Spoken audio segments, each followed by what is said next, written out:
package here, one application.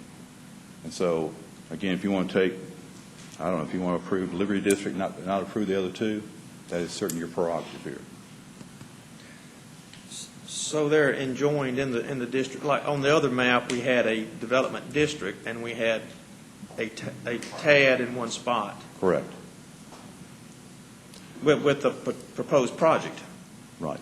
So I'm just wondering why you're going so far as to have an actual TAD. Why wouldn't you just have a district and wait till a project comes up and then build the TAD around the project?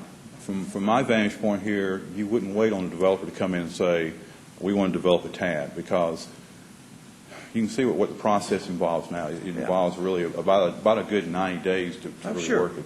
So if a project's coming forward, it's just another time delay, time lag for that development to occur.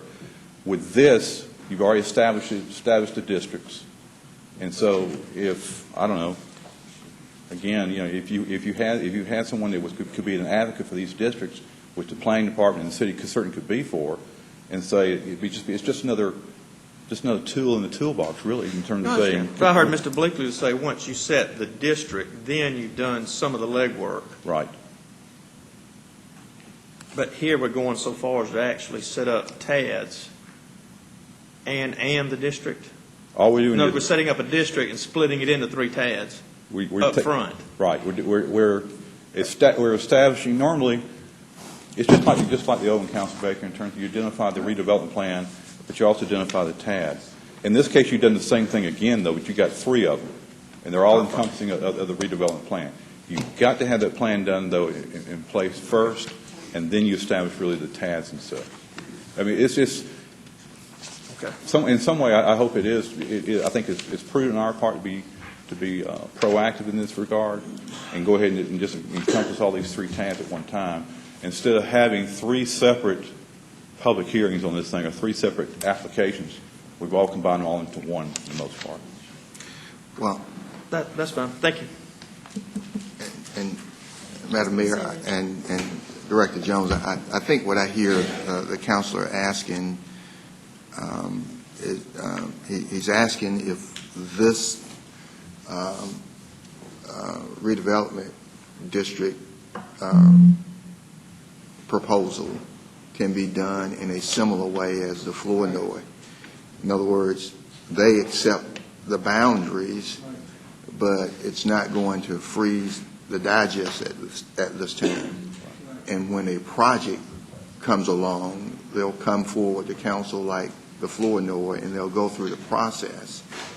And then at that time, if council approves that project, then it's a TAD, and then the digest is frozen for that TAD project only, and not for the entire boundary of the Liberty District or Uptown or City Village. I think that's your question.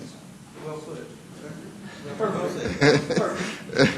And so I think that's his question, and I think that's not a question for, well, you could answer that, but I think that's a better question for Ken Blakely or for Richard Bishop, President CEO of Uptown. I agree. Okay. All right. Does somebody want to answer that question? We have a few counselors in queue, so do you want to go ahead, Richard, and take a stab at responding to the issue raised by Councilor Baker? Yeah, and that is a good question. Richard Bishop with Uptown Columbus. You know, and we talked about this a little bit at our last meeting. I think the synergy that's created by those 3 TAD districts is critical. You have if you approve it as requested, you've got 3 areas that are basically shovel ready for development. Now, we definitely in Uptown have projects that are ready to move forward. The flip side of that, you might say, well, if you've got projects ready to move forward, why would you want a TAD? I can give you the answer to that question too, but I would say that the critical piece of it is the relationship that these 3 areas have to each other. As Uptown grows and expands out, it's going to benefit the Liberty 6th Avenue District, and it's going to benefit the City Village and 2nd Avenue District. I think that's the answer that I would give you, and I would ask the representatives from the 2 other areas to have come in also. All right. I guess, Justin, are you here with City Village, and Robert with Liberty District? Yeah, go ahead. I'm Justin Krieg. I work for Historic Columbus, 1546 16th Avenue.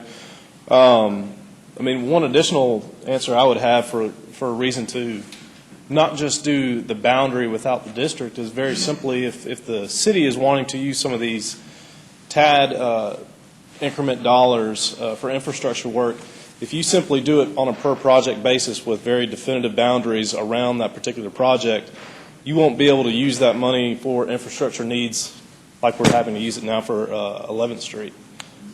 So if you defined a particular area and just built a parking garage, but 11th Street was left out of that area, out of that TAD, the city would not then be able to use it for infrastructure use. So that may be another reason why there'd be some benefit to doing the entire area instead of just site-specific spots. Robert, did you want to add? And then Ken, I don't know if you have it. They've done. Okay. Ken, did you have anything to add? Ken, did you have anything to add related to why you would do a district and not a redevelop? Why would you would do a TAD and not a redevelopment district with individual blocks or projects within that? I think the difference here is, versus, say, Benning situation, is that you have the ability to use this money to do some connective improvements, infrastructure, streetscapes, other things.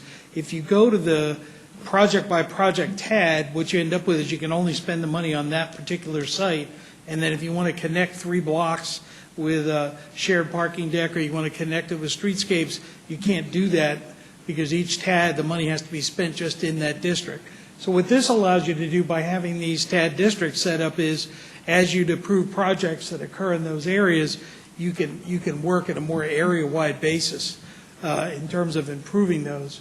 And so I would think what you're basically able to do is not only improve each of the 3 TAD areas, but sort of connect together the redevelopment that's going to occur in that whole river district area to improve that area.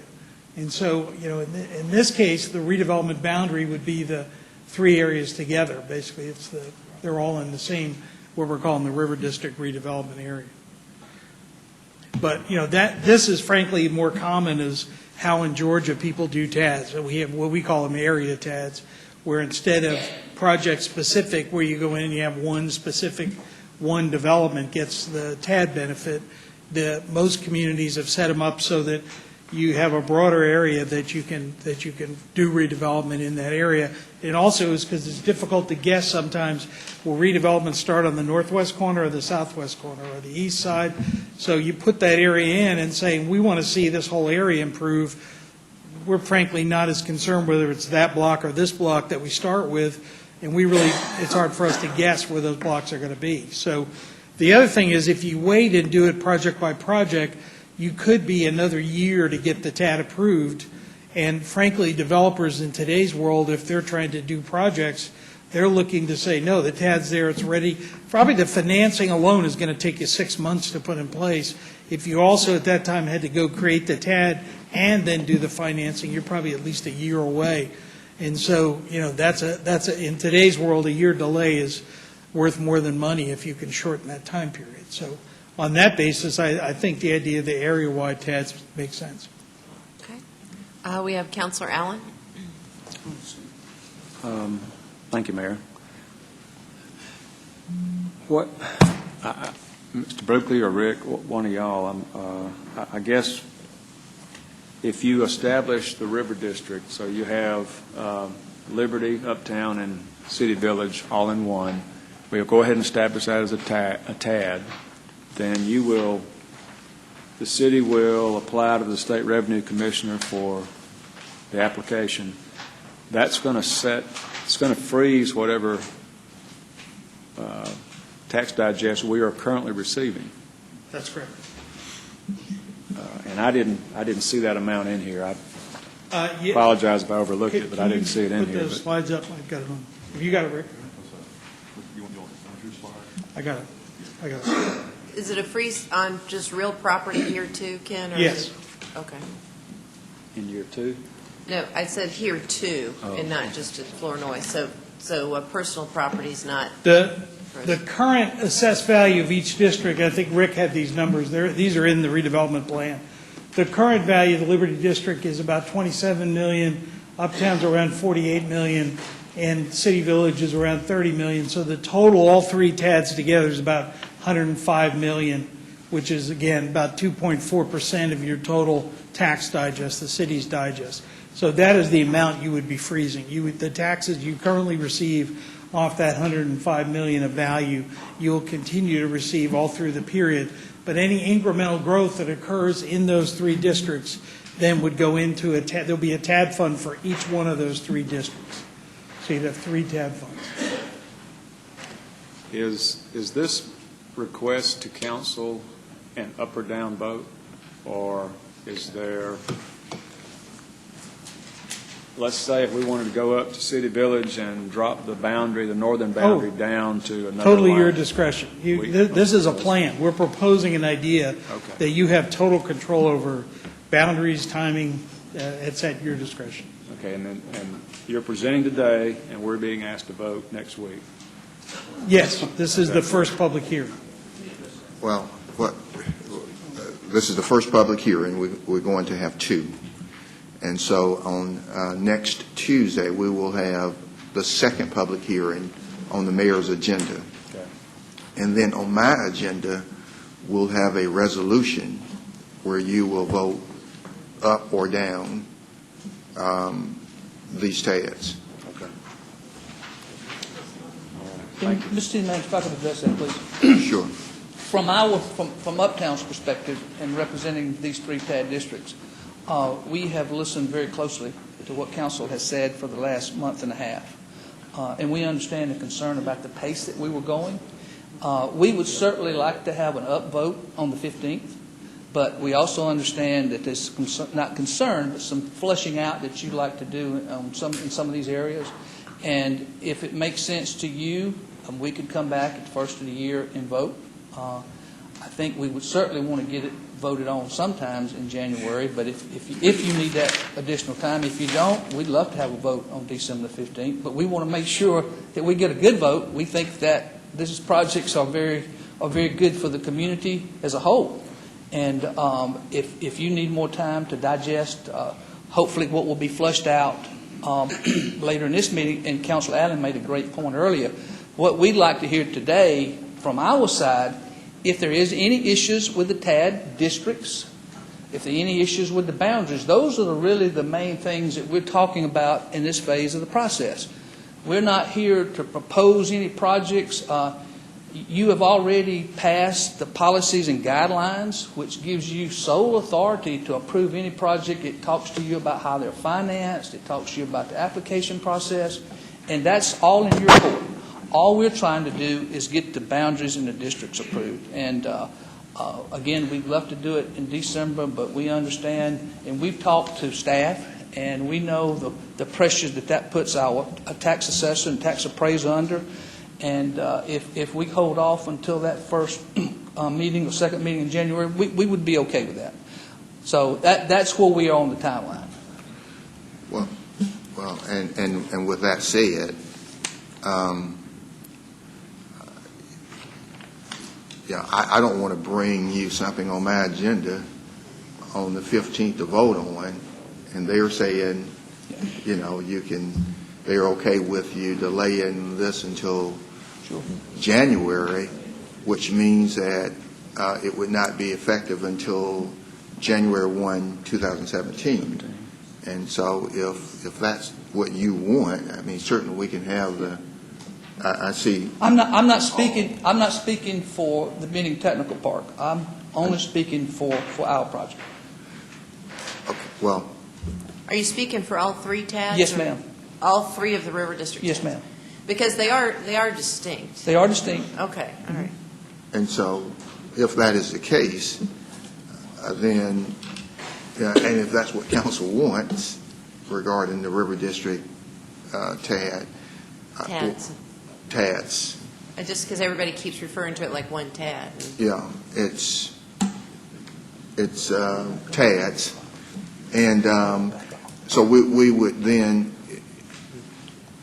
proceed with the second public hearing and we would bring a resolution for the Flournoy on the 15th, and not the River District TADs, if that's what you're asking or requesting, and if that's what you want. Again, if there's a read from this body that you can approve the River District, we would, again, love to get it done in December. But I don't want a chance of a vote and not get it approved if you need more information and get a good vote in January. Yes, ma'am. Yes, ma'am. You know, this is supposed to be a public hearing for the public. And you can see the consternation just from the questions that we at council are asking. Plus, we have these little cheat sheets. And even with these little cheat sheets, we're asking numerous questions. If this is supposed to be a public hearing in a week time for the public, we represent the public. We're not supposed to be making decisions for the public. We're supposed to be getting feedback from the citizens on what they want. We're just representatives.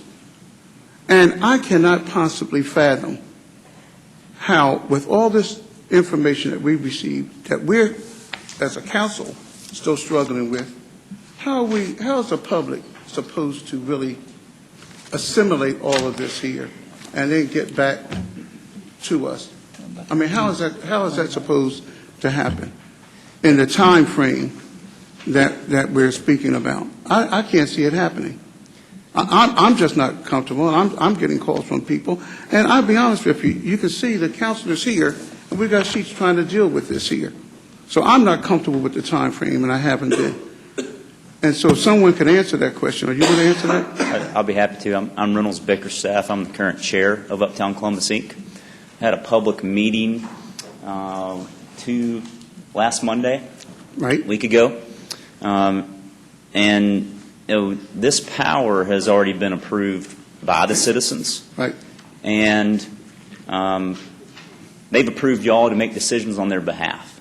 I understand it's a lot of information, but guess what? You're not approving any projects today. Anyone that wants to develop property in any of these TADs is going to have to come back, follow the policies that y'all have already voted on and put in place, and then you'll have those same healthy discussions about whether or not that is or isn't appropriate for that specific district. And I think that's really where you're going to get more into the weeds about, well, what will this really do? Right now, it's not going to do anything because it's not approved. And the values of properties in these areas, I think it's safe to say you're not going to see much growth in the next 12 months with the current real estate market in these specific areas. There's lots of growth going on in the rest of the community, and hopefully that will increase tax revenue as well. But to try and answer all these questions right now, I feel like it's more appropriate to discuss those on specific projects when they come to y'all to seek approval. Because I agree, this could go on for months, and we're discussing hypothetical projects and what could and couldn't happen. And that's the plan for development, is to have the ability to discuss projects in these areas that need redevelopment. And I think that would be the appropriate time to then even get more feedback on specific projects for those different TADs. Just to make a correction to what you said, the citizens didn't empower us to make decisions for them. We're to represent them, and that's the problem. We represent their druthers, what they want. No one up here is empowered to make decisions for the electorate. It's government, other people, by the people, for the people. We're not really allowing for ample feedback from the people that we not make decisions for now. Everyone up here, from the mayor and every elected official up here, is representing. So we're not, and my problem with this is not that I'm not saying that I'm against it, but my decision is not important. It's a decision I hear from the people.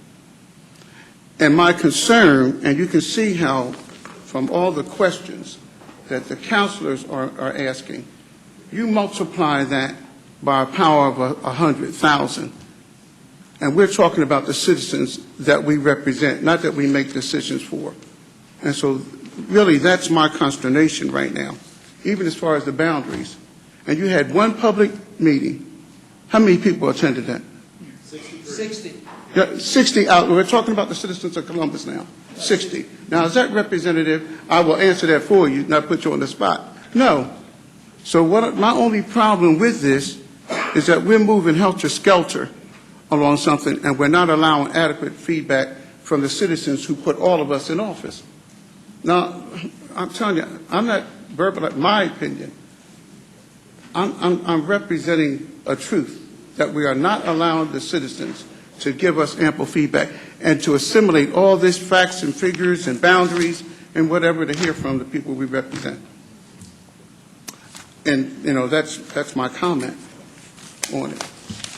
And I just, not saying anything against you all, you'll have an agenda. My only agenda is what the people want, the people I represent, just like every other individual up here who's elected by the people to represent them, not make decisions for them. Thank you. We have Councilor Thomas. Excuse me. I do also want to say that I think that we need to make haste slowly in this area. And because this is the first one that we're doing, we need to make sure that all the I's are dotted and the T's are crossed and that we do it correctly. I do have a couple of questions about the boundaries. The Liberty District, TAD, as I look at the boundary here, does this include the east side of 6th Avenue? For example, does this include Golden Foundry? Is that in the Liberty District TAD? It is. Okay.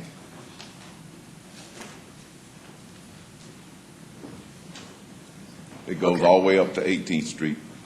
And 18th Street and 5th Avenue, that's Columbus Regional beyond we that. don't get into that. And yet. none of that is None of that is in. involved. No. Is the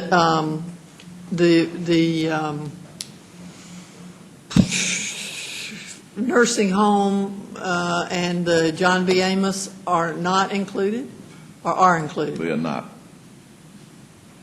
18th Street stops right there. If you, That Claflin that School. Claflin School right above the school up there. Right, it includes Claflin School, includes Metropolitan Baptist Church, but it doesn't go any further than that. Okay, churches. Church's Chicken. Church's Chicken, yeah, you got I have it. to have these that's how far it goes. guideposts. Church's Chicken is a good guidepost to have. Okay. And then in the uptown TAD, there's some areas that are excluded. And I guess one of my questions would be, I understand the area from 3rd Avenue to the river from 4th to 8th. Most of that is residential historic district. Is that right? All of it. I guess my question is, why didn't you go to 9th Street? Because in that same area from 3rd to Front at 9th, a good bit of that residential also? Well, we wanted to go below 8 to capture the Marriott site. Well, that's an opportunity site for the development of the hotel. The Marriott site then is in the TAD Yes, ma'am. and is already under some special financing from the city, is it not? It could be. I don't know that it is, but it could be. Isn't it, Mr. City Manager? Tax abatement? Well, I think they may have tax abatements, but no, through the Development Authority, but no whatever term you use, special financing for the city. Tax abatement. Yeah, tax They do abatement, have tax yes. abatement, and, okay.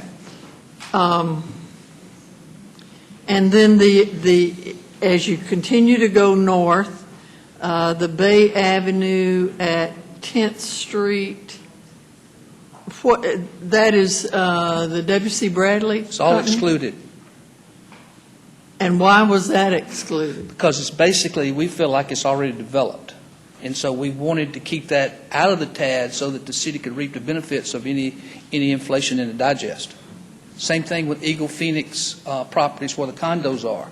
We wrote that out of the map so that you would get the benefits of that project. As a matter of fact, Eagle Phoenix, that whole site where the condos and the apartments are, well, where the condos are, comes out of any tax freeze in 2017, and you will get the full benefits of property taxes from those condos. And those are the ones on 12th? From 12th to 13th. On front between 12th and Yes, ma'am. 13th? Yes, ma'am. Okay.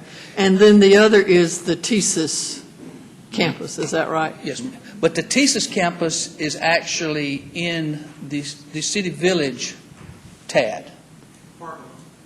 Part of it, yeah. Would be if it were included, right? And one more thing back to the boundaries, if you will notice, these boundaries went across the river where the Riverwalk is. And that's important from the city's perspective because, I mean, you know that Riverwalk was built and opened up in 1993, and all the maintenance it requires. And I know that the city wished you could get more maintenance on the Riverwalk as far as funding.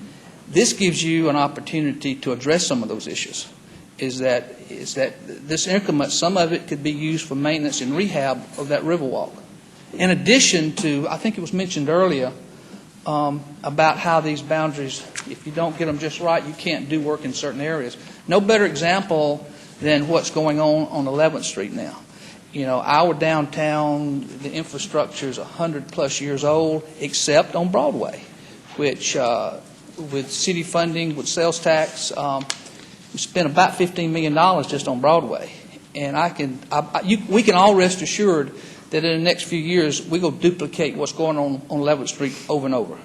They could really be a proactive approach and start using some of these funds to develop a strategy on how to deal with that versus, taking it project by project. So, again, some of these funds could be used to establish a capital improvement project for infrastructure in the uptown area, which is the oldest area in the community.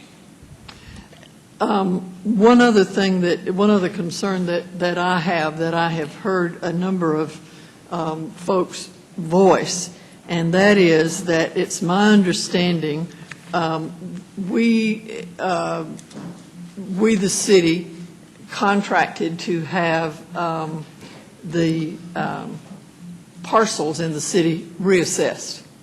And that process is ongoing. Yes, ma'am. Has not been completed.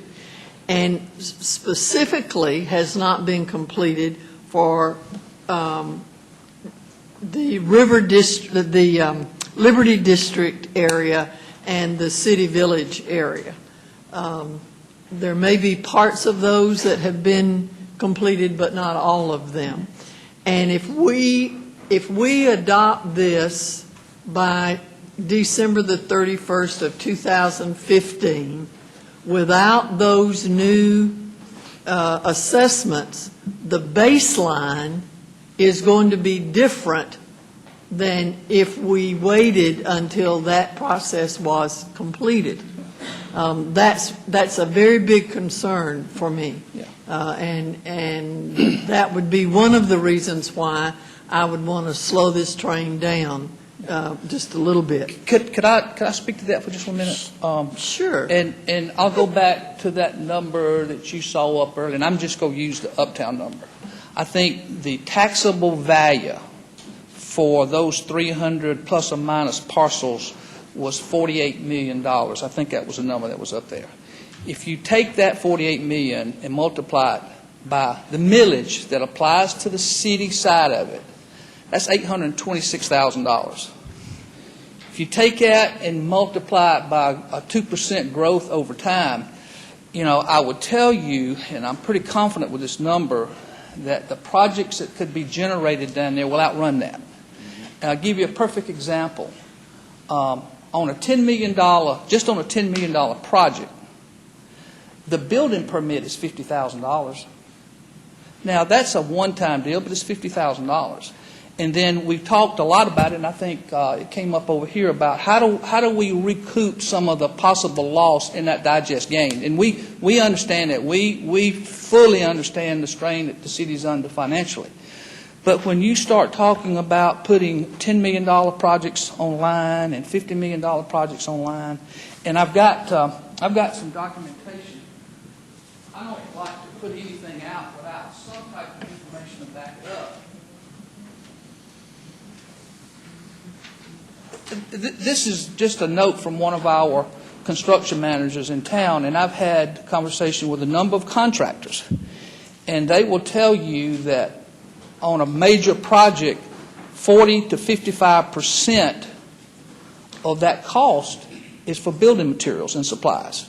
Now, it came up earlier about, well, are they here local? I can also tell you that a lot of our local contractors are more engaged in construction in Columbus than they ever have been. And they're doing projects here. So when you take that use 45% and multiply it by, multiply the project cost times 4%, it starts to come into some pretty good money.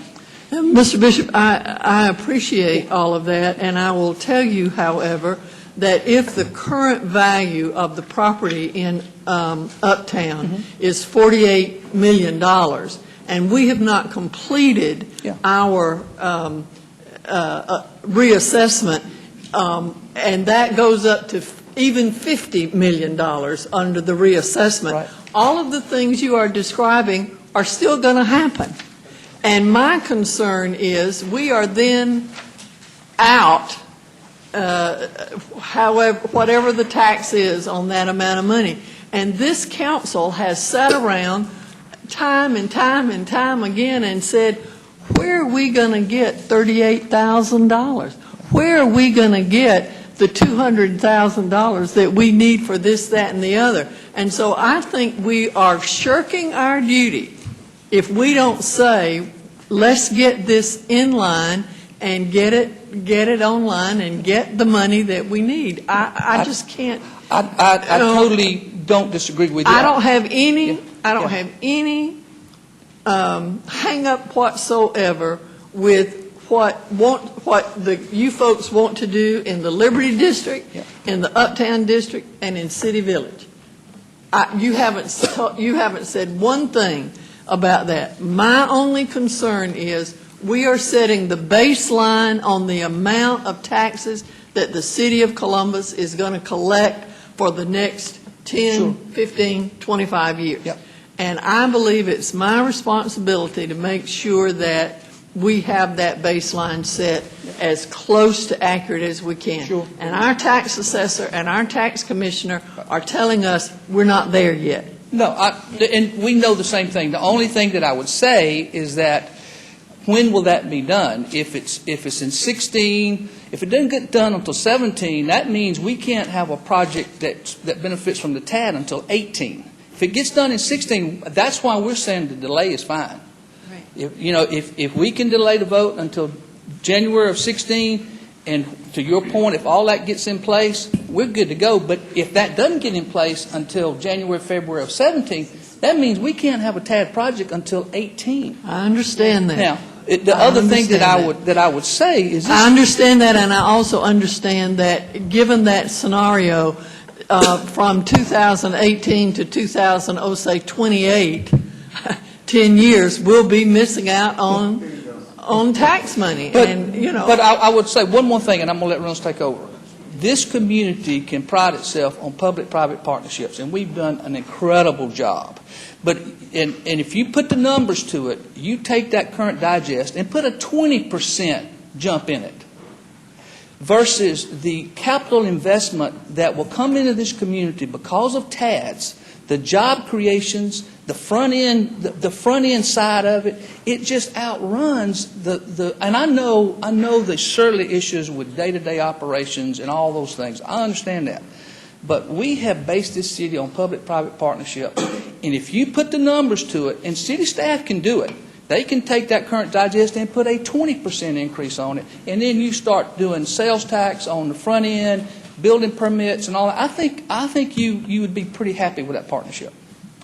I love our partnerships. Yeah. Don't get me wrong. And my only concern is that baseline that we're talking about. The rest of the stuff you're talking about, I'm ready to vote to let's go and do it. The baseline is my concern.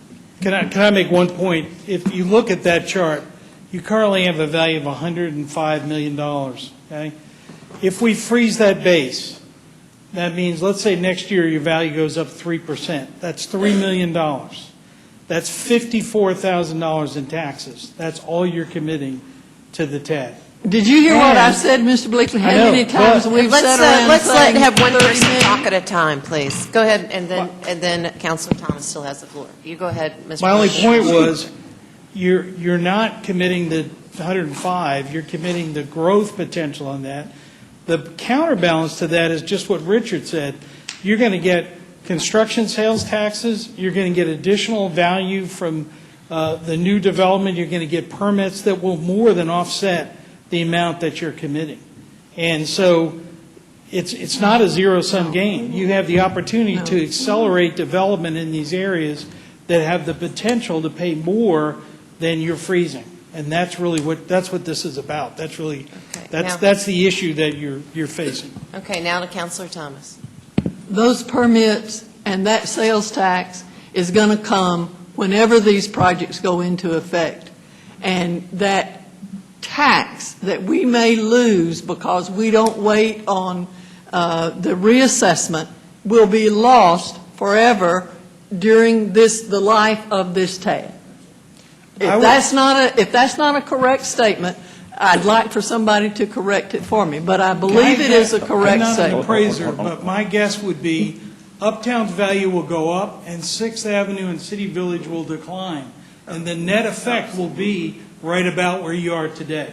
And So that from a revenue point of view, it will not have an impact, a significant impact. But you can't guarantee that, Mr. Blakely, and neither can I. Nobody. And so, nobody can. And so we need to wait until we get the figures from the tax assessor's office. I want to hear from Reynolds, thank you very much. But I just wonder why there's a level of consternation and concern. Everybody can hear it. Didn't you just agree to put it off to 2016? Yes. Okay, I just want to make sure.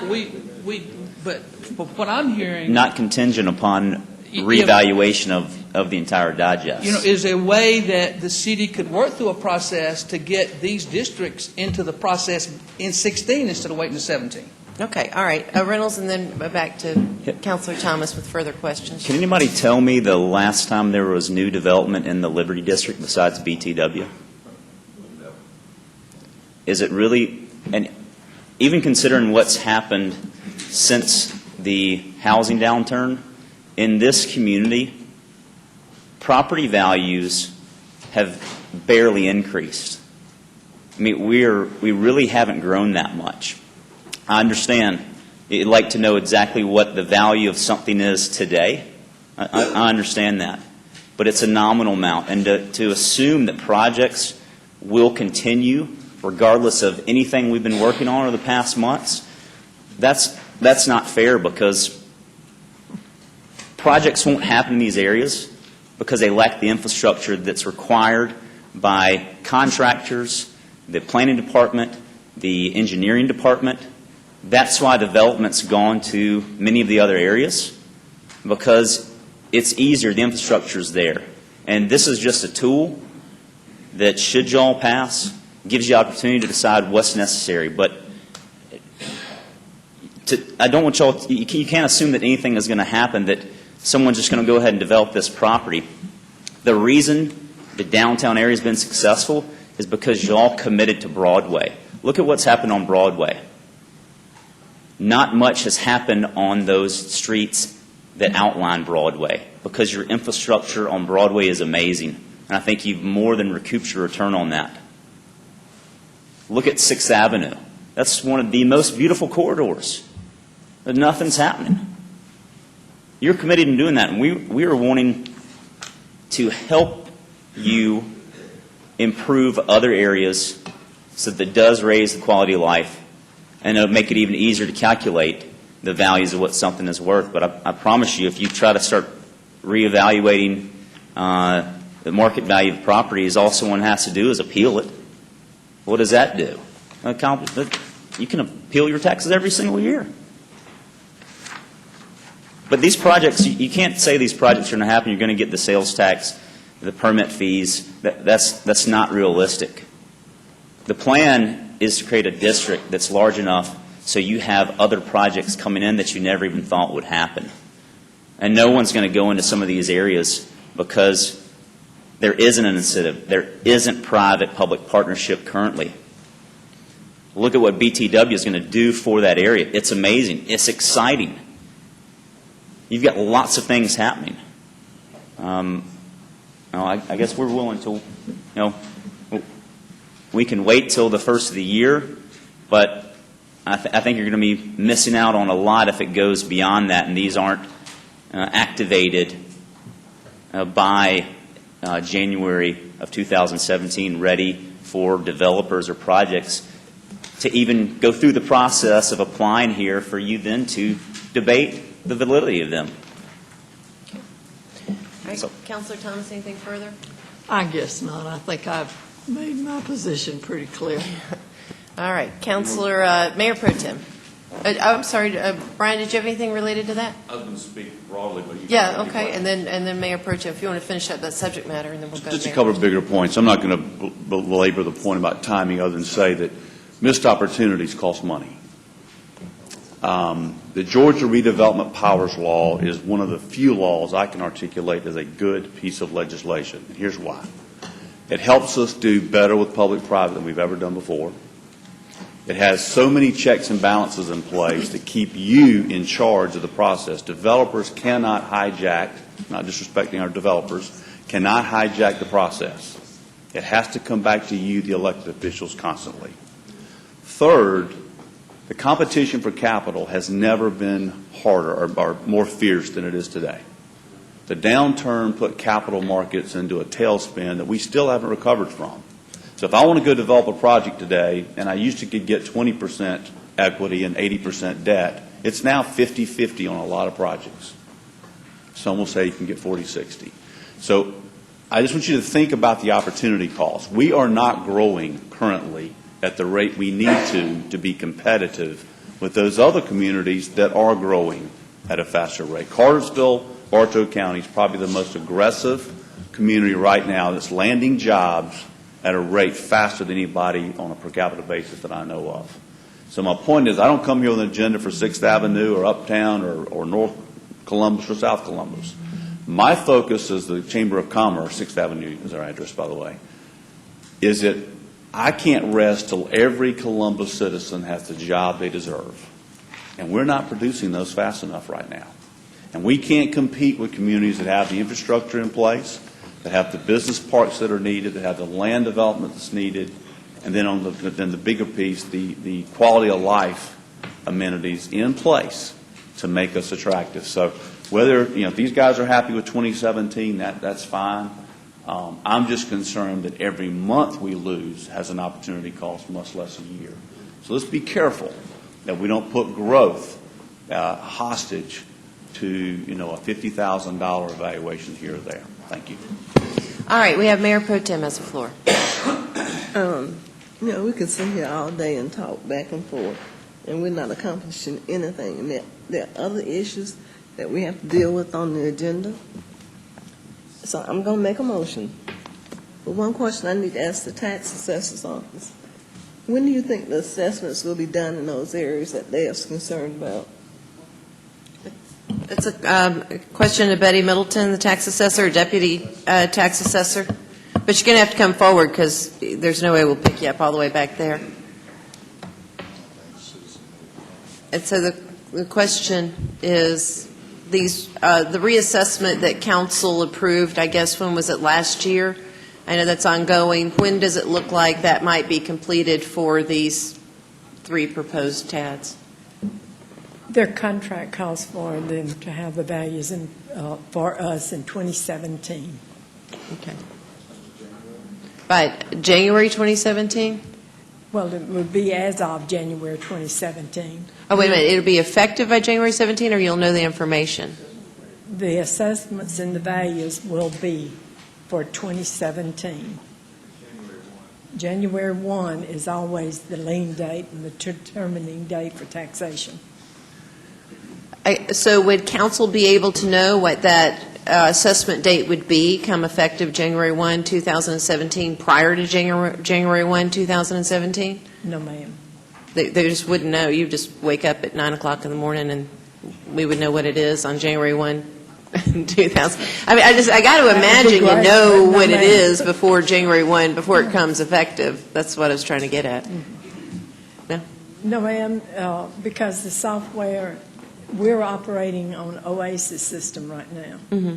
And everything that they are doing is going into the IAS world, which is a different, is the upgrade that you have purchased. So there's nothing there that would go for the 2016 that we could do. Okay. Is that not correct? So it looks like then Mr. Bishop's concern is right, that this couldn't be effective till 2018. That's correct. And Okay. that's a long Unless council wanted to do something earlier. That's correct. My motion is that we put, Richard, I know you said January. Is there any reason why, if we said first quarter, we bring it back for a vote first quarter, which would give us a chance to have more public hearings, answer the public's questions? No, I think any time that first quarter, if that's doable and you get what you want as far as the tax assessments, the reval done, I mean, I think that's fine. We would just like to be able to start the planning process for projects in 2016 so we can bring them on in 2017. And I don't think we're going to get the reevaluations done in 2016. She just said But 2017. here's an option. Ken, would you come up? We have an option. If the only issue that we're talking about is the reval and making sure that the city gets a benefit from that. If the TAD districts are fine and the boundaries are fine, Ken may have a solution to the question, Councilor Thompson, that you have. One idea, just for your consideration, and there's certainly many ways to structure this, but it's not uncommon in TADs to have what's called a pilot payment in lieu of taxes.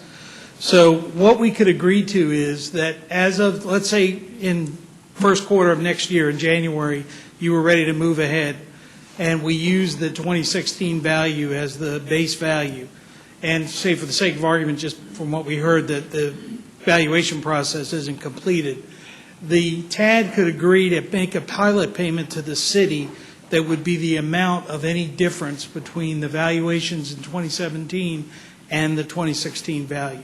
So let's say values went up $1 million, you would have the full taxes on that $1 million paid through the TAD before any money was allocated to the project.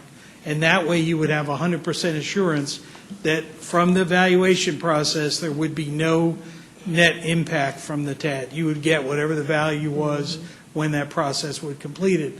And the advantage of that approach, it's not an advantage from TAD financing to set that up on the front end, but the advantage is it would let you proceed with projects in 2016 based on the year-end value in 2016 and allow you to not lose a full calendar year waiting for the 2017 final value. So if that was something of interest to the council, we could have language crafted that would basically hold you harmless in terms of what those valuation effects would be. I think that would be very good, because even some of this property that's going to be reevaluated, some of it is going to come off the tax rolls because it's been given to Columbus State. What happens when you wake up on January 1, 17 and the values decline?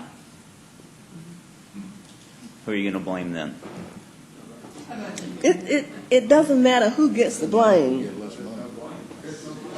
It doesn't matter about blame. Okay. All right, But I want to make a motion we've got a motion on the floor. that Hold we on. put this off until the first quarter of 2016. Okay.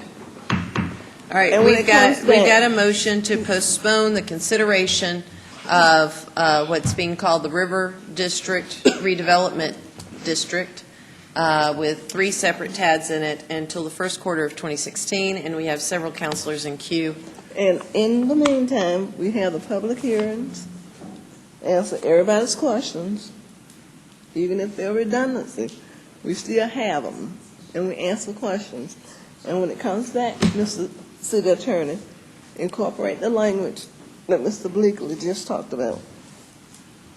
It's my motion. Okay. All right, there's a motion on the floor, and there's a second by Counselor Huff, and we have counselors in queue for discussion, starting with Counselor Huff.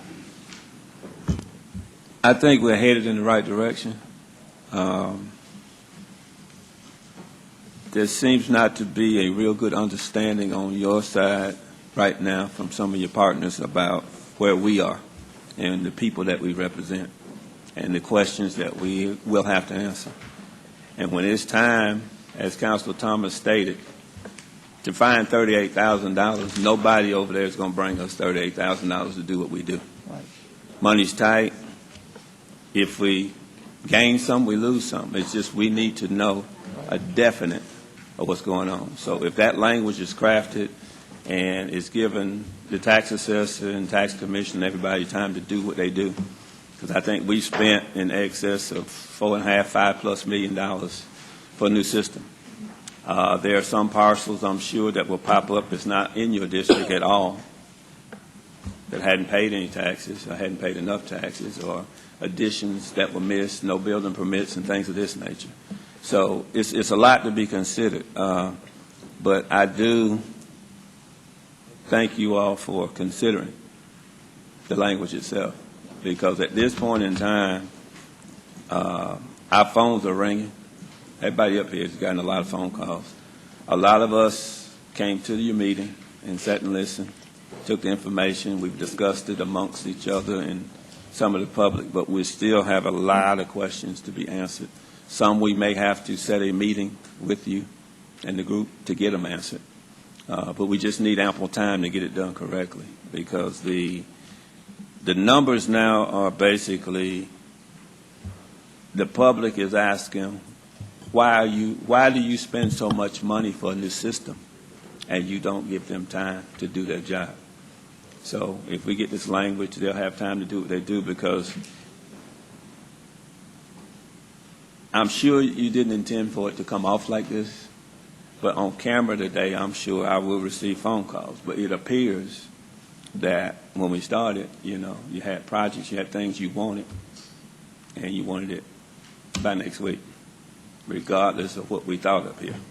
So now there's some back and forth and some consideration for going into next year to give us time to talk and get everything answered. But, as you well know, and I've expressed this to you several times, I don't see a problem with any of the TADs. But I've told you several times that I've never known you not to have a plan. Every time you come forth, you have a plan. And I just would like to see us slow it down a little bit so we can get everybody together and have more of a plan of what's going to go on within the total 3. It's been a long time coming. The first TAD, there's nothing but turning over of dirt, basically. There's nothing there. There's nothing to be gained. Here, possibility. So just going forward, the public-private partnerships work very well. We're known all over Georgia for how well we do it. But when the numbers get crunched up here at budget time, there's nobody here in Georgia to help us. There's nobody from the other side to send us money. So again, I'm repeating myself just to let you know, we're on your side, We just need you to work with us. Thank you. All right. Next, we have Counselor Baker. Are we going to hold discussion, or do we want to go ahead and get some more questions answered? Whatever y'all wanna You do, it doesn't can matter. take advantage of the opportunity. There is a motion Okay. on the table, but you can use it any Okay. way you like. Well, I mean, just real quickly, Councilor Huff and Councilor Thomas expressed it. You know, we were here, most of us were, when the first vote failed. And it failed because lack of trust, lack of understanding, confusion, lack of due process. And we're trying to fight our way through that. And believe me, this is painful for us. I know it's painful for y'all. So I just ask you to bear with us. Because, you know, we're all trying to work through this together. And I realize it's deliberative. But the point's been well made, you know, about, I realize opportunity cost. What are you forfeiting by waiting? I understand that. But the taxpayers, you know, demand that we go through the process, and that's what we're trying to do. And that's the important part, is due process on behalf of the taxpayers, not, well, you missed an opportunity. Maybe, you know, maybe not. We don't know that. So I concur with the other counselors about doing that. And let me ask just two quick questions, and I'll be as brief as I can. And Mr. Bleakley, this is kind of theory. You may want to answer this, but City Village, I'm assuming one of the goals of redevelopment is increased home ownership, and that some of the other. I mean, you know, we've had presentations on this for years about our redevelopment plans. Increased home ownership tends to improve districts. And I guess in City Village, if we get increased, we've got legislation pending for increased homestead exemptions. So if we see property shift from investment or rental to homestead, how does that play in? Will it play in, especially with an increased homestead exemption, if it's passed? Wow. You know, some property will go up, some property will go down. I mean, that will erode. It That- could. that would I erode mean, I the would value. think that as a homestead, it might go up in value because it's Right. owner occupied, And that's the and theory. then It you would- would it would have all- the credit it would against offset. it of the homestead exemption. Okay. So I don't know enough about the values to give you Right. a hard and fast answer on that area. I know I give you an example from Brunswick, which had a similar issue. They've converted a lot of rental housing to ownership, and what they saw was values went up, you know, from like 40,000 to 80,000. Now, then they got an exemption off that, and I think they're still ahead. But, you know, again, I don't know enough Right. about the. And I wasn't putting you on the particular spot. stock. I was just asking for your input. Yeah, 'Cause yeah, and generally, Wait, home ownership is a positive trend that you want to encourage in these areas because you have people invested, you know, they're invested in the area personally, and that's the positive of it. Right, okay. It was just something to keep in mind. Yeah. And the other issue, I have a little bit, and I might as well get it on the table, a little bit of concern with the Liberty District. We put $40 million of taxpayer money, sales tax money in there, it's really right off Mr. Bleakley's checklist, assembling property, drainage, streets, utilities, lighting. In a sense, we've done a tad, in a sense, a real sense, a sales tax tad. So now where does the money go? I'm leery of putting taxpayer money into a private developer's pocket. I can understand the public infrastructure part, but, you know, the taxpayers have done most of the heavy lifting in that area already. So where do you go from there?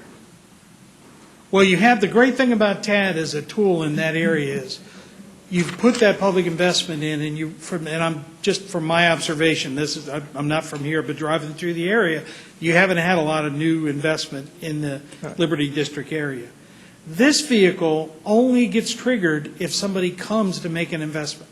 So you put this tool in place, and unfortunately, let's say nothing happens. Let's say in Liberty District, for whatever reason, we don't see private investment.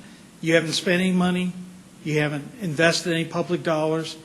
But let's say somebody shows up and says, no, I'm ready to do a 200-unit project, and I need a parking deck, and because rents are lower in Liberty District, I can't build the deck, but if I could use TAD, I could get the deck done and make the whole thing happen. You might say, okay, that's a good project. We may potentially put TAD dollars. But you're only going to commit money when there's projects, when there's deals. You're not going to spend money in hopes that somebody is going to come. That's the advantage of TAD. It only gets triggered when you actually have the private investment show up. That's the advantage. But in your scenario, is the parking deck a public or private? Could be either. I mean, it could be, if it's a rental apartment, those are considered public, so, All right, thank you. yes. All right, let's see, we've got in queue the city attorney. Mayor, just a friendly reminder, because of the statutory language concerning all of these hearings, we've already noticed a hearing for the 15th. Those will have to be held for the Port Benning Technology Park, and if anybody shows up, they can be heard on these as well. But within 45 days after the initial public hearings, you've got to have the local legislative body set another public hearing for approval. So we're going to have to notice another public hearing at the last meeting in January for consideration of these River District redevelopment plans.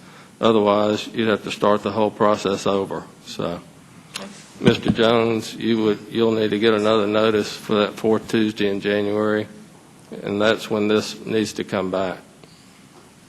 Okay. We got a motion on the table we hadn't voted on yet, so let's get these counselors that were in queue up, and then we can go ahead and call a question. We got Counselor Allen. Clifton, I just wanted to get a clarification on what you just talked about. If we have a 45-day deadline, does that basically carries forward what we're talking about today?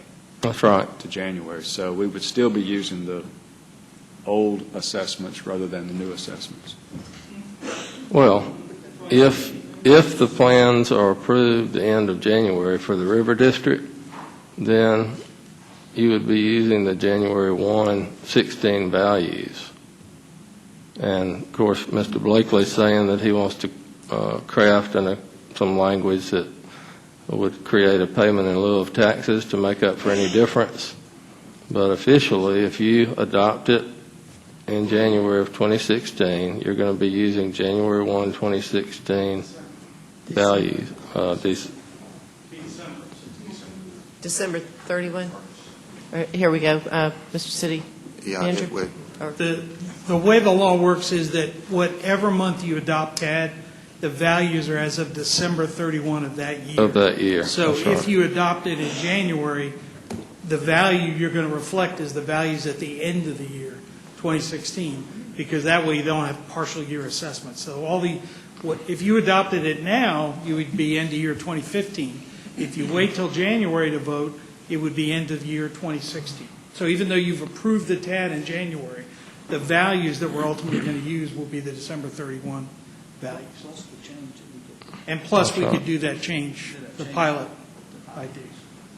So you'd be able to benefit from 17 year assessment. Right. So Did that answer that? well, for you? I'm still trying to, does the state law, if we approve this at the next council meeting, that's a different financial scenario than if we approve it in 45 days. Correct. If you approve the Benning It goes 15. Technology Park next week, then it's official January 1 of 2016. Okay. Okay, all right, thank you. All right. That concludes discussion. We have a motion on the table and a second to postpone the consideration of the River District Redevelopment District and the 3 TADs contained therein. And there's no further discussion. All those in favor, please state aye. Aye. Are there any opposed? Okay. Excuse me, Councilor? Yes. I said that's going to, that will include the language that the Mayor Pro Tem spoke of. Do you know That's what the motion was. Okay. I'm just saying that it wasn't stated. Okay, somebody stated on the record. What was the language, Mayor Pro Tem, specifically that you? The language Mr. Bleakley talked about as it relates to the assessment values in 2017. Okay, to come back in January then with the proposal that Mr. Bleakley was going to present some information to council related to the assessments that could be made in 2016. No, we're talking about. He said that they would make up whatever difference. Yeah. But we're talking about additional language. Okay. Yeah, it's a hold harmless tax provision that we would add to the language Of the resolution. for the resolution. Yeah, Yeah. and that's what I was just going to say. When we have the public hearing within that 45-day timeframe, Okay. we'll go through discussions like what took place today. But when we bring that resolution to you on the city manager's agenda, the resolution will include that language. And so you will approve it in the resolution. Okay. Okay. All right. We have Councilor Davis. Thank you, Mayor. I just wanted to say I think it's probably wise to slow down a little bit and just look at this from a different perspective. And I just want people to realize, I think that you got two aspects of this and what's going on. You've got what we've termed stakeholders. I'm not sure what that term means these days, but stakeholders, you've got people who are looking to make things happen in certain areas of our town. We've got people that would like to have an opportunity to see growth take place in many areas, as well as developers looking for ways to sustain and make their projects work. So the other side of it is what I've heard today, and for a while what I've heard,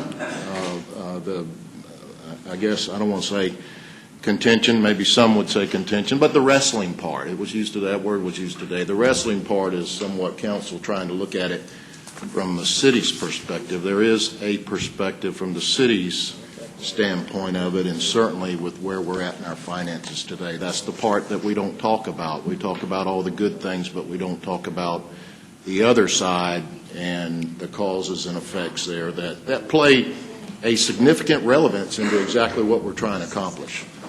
And I don't want to go into the economics, but everything that we've talked about as far as the numbers and growth and so forth, that's all good. But when you look at the real numbers, in reality, the past 5 years, both in sales tax, growth digest, areas of town where the growth has taken place, significant numbers that affect this city, I think you tend to get a little different perspective on it. This is a tool where we're trying to accomplish something. I think that from a standpoint of what we're being asked to do is set a district, basically districts, and to freeze a tax base in these areas.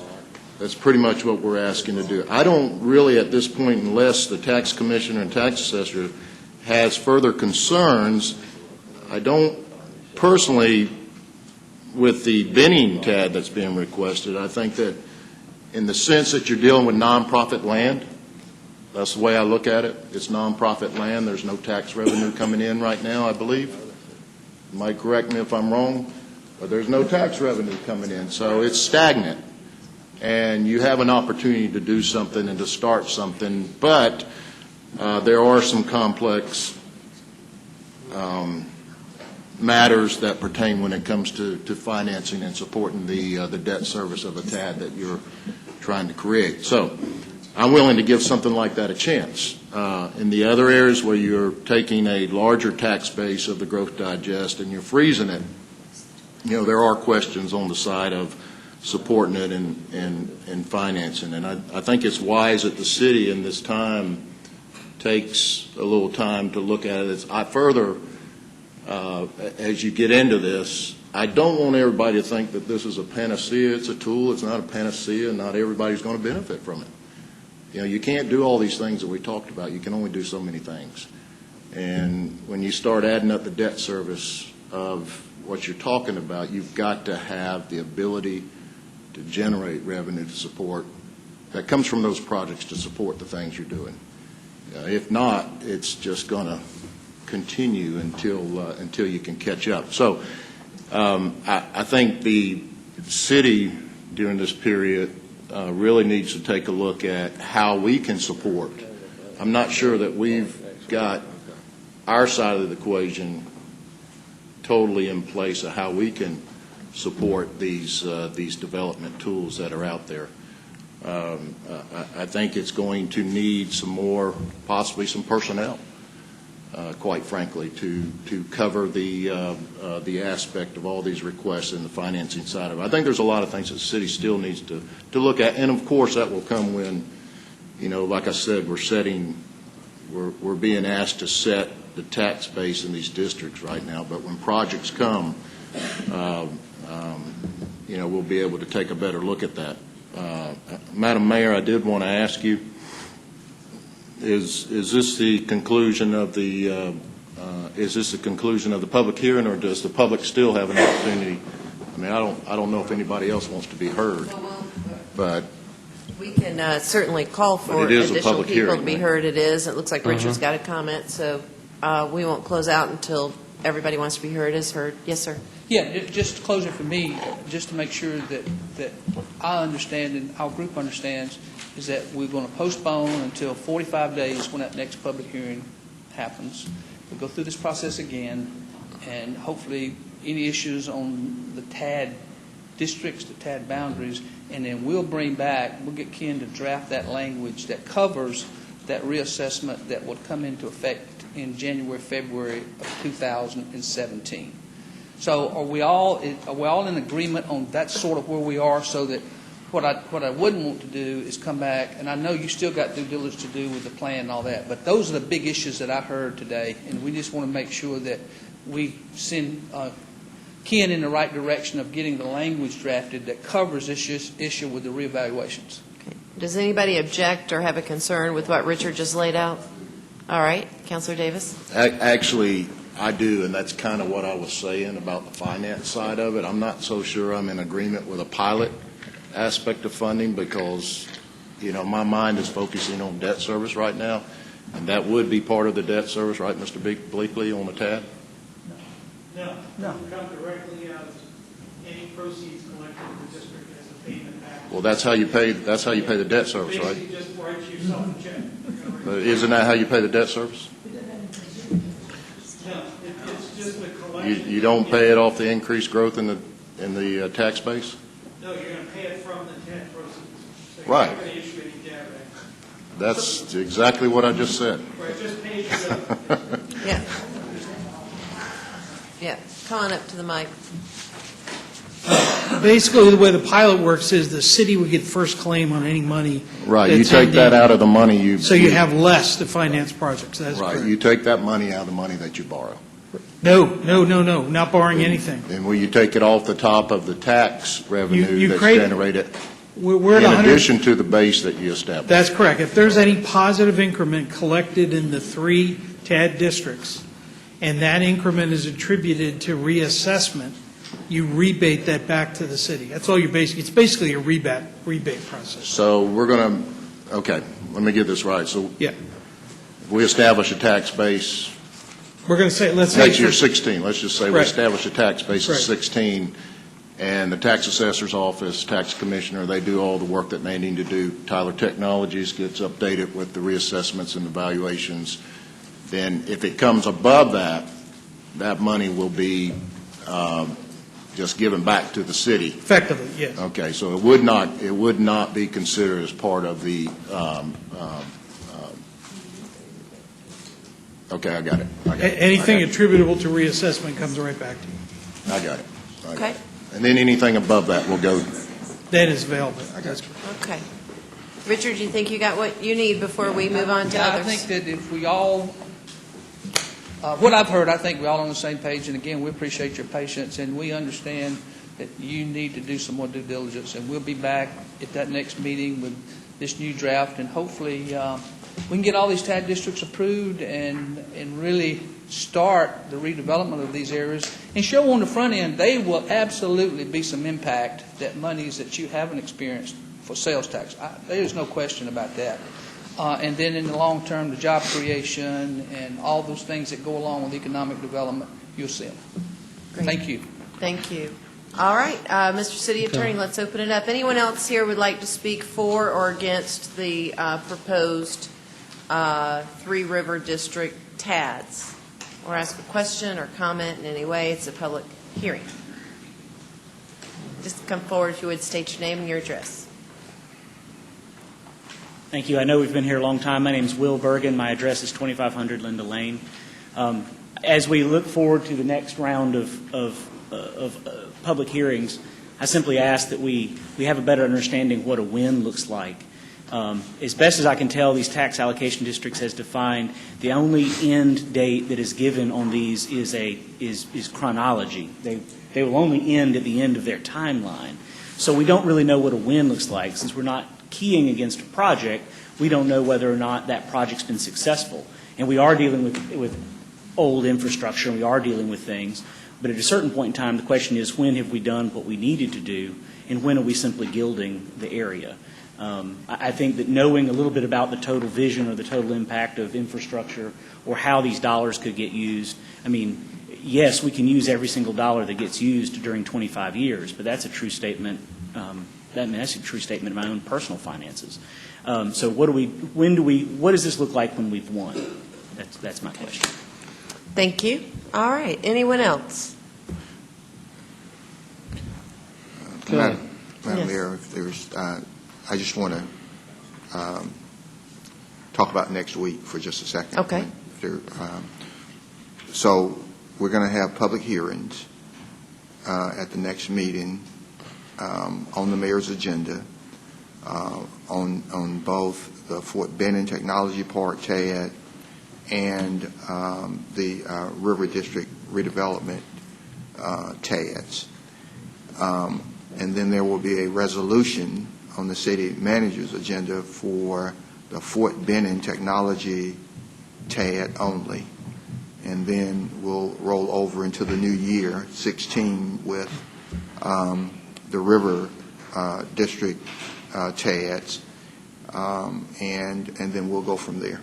So and Mr. Jones will need to notice a public hearing for that fourth Tuesday, from what I've heard this morning, for approval and consideration of the River District redevelopment plan. In January. Right. Yeah, okay. All right. It sounds like we've got a plan. Thank you all, and we will move in then to the city attorney's agenda. Mr. Fay. All right. Thank you, Mayor. We've got a lot of items to cover still. First one up, we need a vote on the 3-5 amendment for grocery store alcohol sales. Ready for action? We've got a motion and second for approval.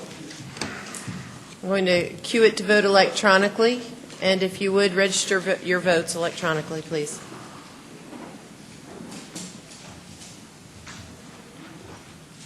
And it passes. All right.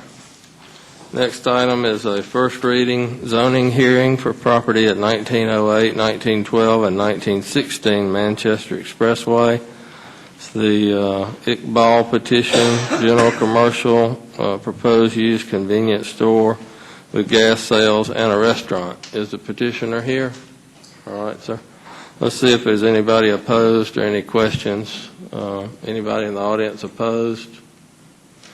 Joel Womack with EMC Engineering, 3575 Macon Road. Okay. We don't have any questions at this time, not of council.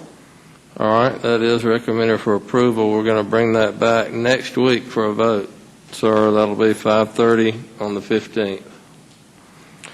All right, next item, Mayor, is the first reading of an ordinance amending the budget to pay for legal fees and expenses ordered by the Muskogee County Superior Court in the Dar litigation.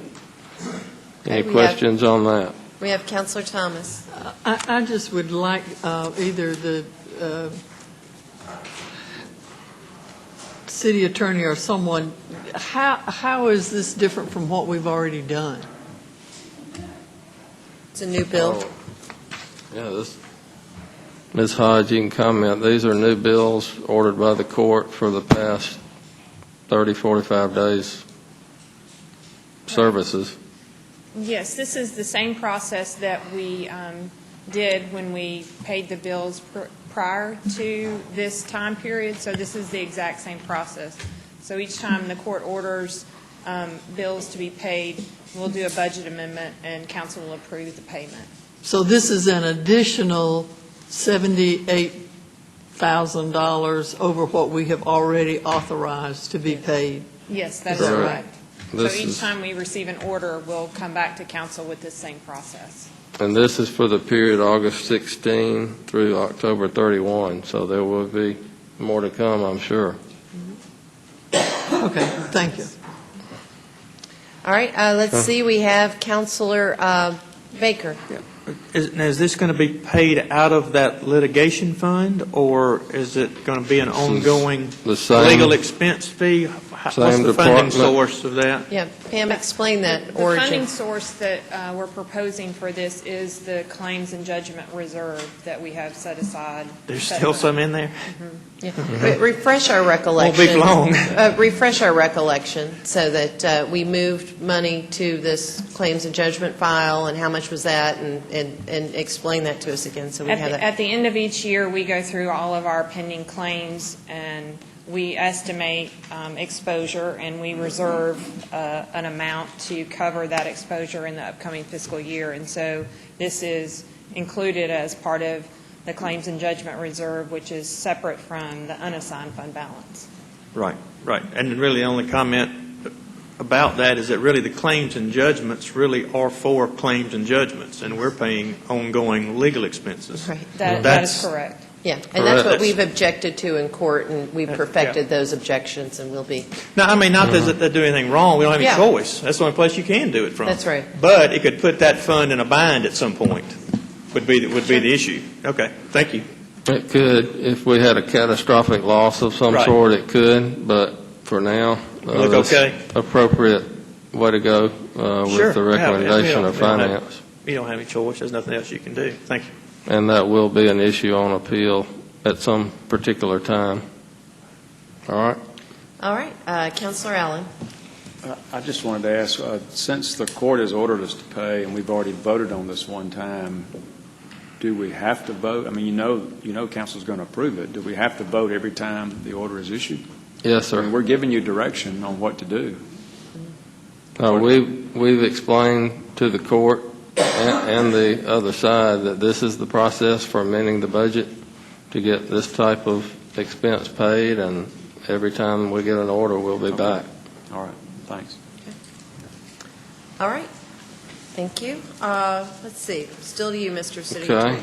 we'll vote on that next week. The next item, resolution for a special exception use for property at 3350, 3370, and 3380 Victory Drive. This is auto sales less than 2 acres.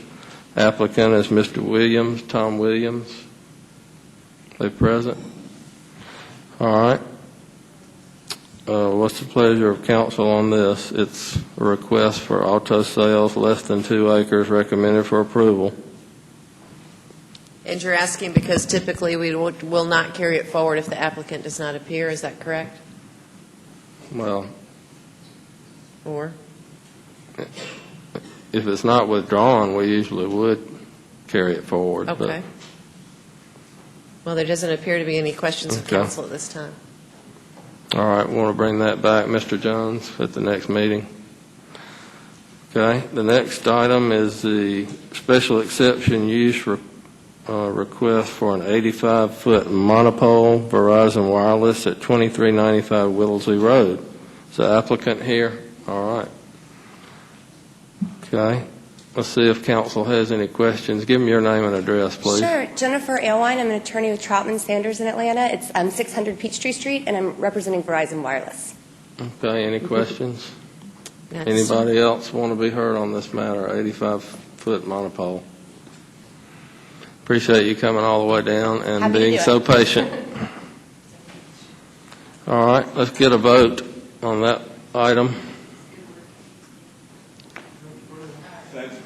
All right, let's see here. We've got a motion and second. Which item, Mr. City? The monopole, we need a vote on that, Okay. Mayor. Item 5. Item number 5, and we've got Counselor Davis, I believe, has a question. No, you don't? Okay. All right, then we're set to go. Here we go. Please record your votes electronically.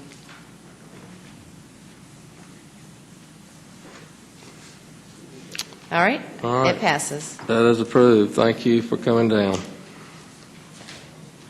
Item 6 is amend the resolution 17415 to add Hall Booth Smith PC is an authorized vendor for legal services. They are merging with Hatcher Stubbs, Landhaus, and Rothschild. That's ready for a vote. Got a motion, is there a second? All right, any discussion? Okay, please record your votes electronically. Thank you. All right, that passed. Thank you. Next item is a resolution to approve the use of government purchasing cards for designated elected officials. This is required by a new state statute, and it has to be done before the end of the year. Ready for any discussion? Doesn't appear to be any discussion at this time. Okay, well, we can take a vote. Okay. Is there a motion for approval? Okay, we've got a motion second for approval. Any discussion? Seeing that there's none, please record your votes electronically.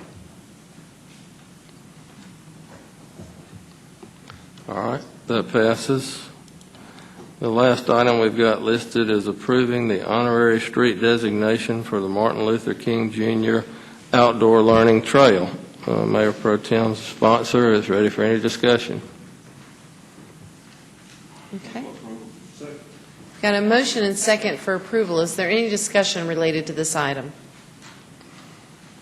Seeing that there's none, please record your votes electronically. All right. All right, and That it passes. We appreciate it. That's all we had All right, listed, we've Mayor. got Mayor Pro Tem. I just want to thank council for passing this. Mr. Butler, thank you for staying with us this morning, and you can go to work now raising money. All right. And I'll be there to help you. That's right. Thank you all. All right, that does it for you, Mr. City Attorney. All right. Let's see here. We're going to have the clerk then. Madam Clerk. Public agenda. Excuse me, that's what I meant. Public agenda. I'm so sorry. No. Actually, when we're in our meetings, agenda planning meetings, Tiny responds to this, so that's my confusion.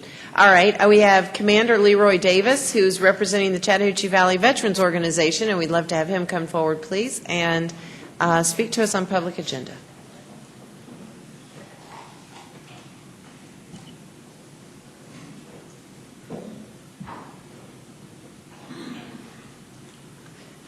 Good morning, councilors. Mayor Tomlinson, Mayor Pro Tem. I come to give you a slight report on the first inaugural Veterans Banquet that happened here on November the 13th at the Columbus Trade Center. It was very successful, and I'd like to thank the Mayor Pro Tem who spoke so elegantly there, being a daughter of a veteran and the wife of a veteran. Thank you for your comment. For our inaugural banquet, we had over 430 people, and I think that was outstanding. So we'd like to thank those who thought it was not robbery to support us and to let you know that we are getting stronger and we will be doing a lot more in our area here in the Chattahoochee Valley. And that we just want to say thank you. We also want to say thank you for working with Pop Burns on the Veterans Day Parade. We had more people in it this year. If you noticed, if you was there, you saw Martin Army Hospital came in with a float. They had dressed all the way back to the World War II era and things, and we're just going to continue to grow in that area too, working with Councilman Burns. But right now, and I've been sitting so long, my legs going to sleep on me, I want to ask the mayor to come down. We want to present her with something. The mayor is a blessing to us because she's not turning us down anytime we've asked her to meet with us because of some things we want to do. And we just want to present her with this token of our appreciation. And it reads that only two defining forces have ever offered to die for you, Jesus Christ and the American GI. One died for your soul and the other died for your freedom. And this is from the veterans. It's hard for veterans to raise money. I don't know whether you all realize that or not. It is very hard. But we get out there and try because we take care of the veterans that you do not have programs in the city to take care of. And if you get rid of the American Legion, the DAV, the Veteran of Foreign Wars, or any of them, then you've got to come up with a budget to do what we do.